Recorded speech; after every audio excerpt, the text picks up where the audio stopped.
Well, after weeks of back and forth, closed-door meetings and open demonstrations, Donald Trump's big, beautiful bill has become a reality.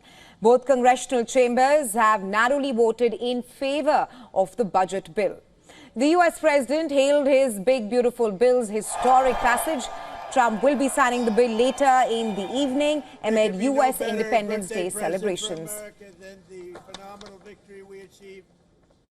So we're signing at about 5 o'clock, and at about 5 o'clock we're going to have B-2s and F-22s and F-35s flying right over the White House.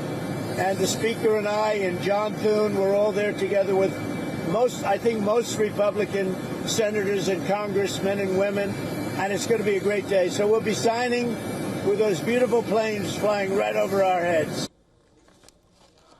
Well, till the last minute, Democrats fought hard to stop the bill. House Minority Leader Hakeem Jeffries delivered an 8.5-hour speech ahead of the final vote.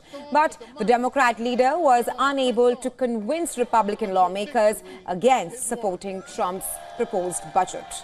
The final vote tally shows only 2 Republicans voting no, while the GOP was able to successfully quell internal rebellion and get reluctant lawmakers to rally behind the big, beautiful bill. The $4.5 trillion budget bill has drawn severe criticism from several experts and low-income American households as well. Many in U.S. fear the implications of massive tax cuts to Medicaid and nutrition programs.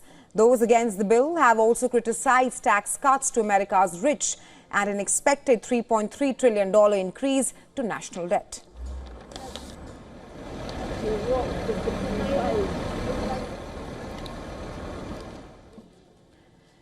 And well, joining us live on the show is our correspondent Susan Tehrani, joining us live from New York. Hi, Susan. The president clearly got the bill passed, touted as the big, beautiful bill that we've been talking about for the past few days. How big of a victory is this for the president, and what kind of reactions are you gathering from the Americans on this? It's a huge victory because this is really Donald Trump's blueprint legislation moving forward. And most Americans, while some are concerned about those slowing in entitlement programs, most will be happy to hear that it's an extension of those tax breaks, his first term tax breaks in 2017. So most households will now avoid that automatic tax hike on the one hand, and it raises the deduction for them on the other. Credit for tips, credit for overtime work, and credit for first-time car buyers as well. And then, you have the raising of the cap of local and state taxes.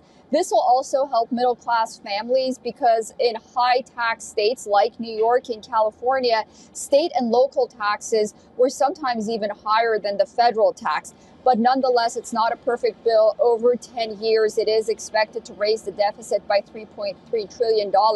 And that's where the criticism comes. For example, you saw it came from Elon Musk as well. And then more progressive Democrats, again, are concerned that those entitlement programs like Medicaid and food stamp, the eligibility will be a little more restricted.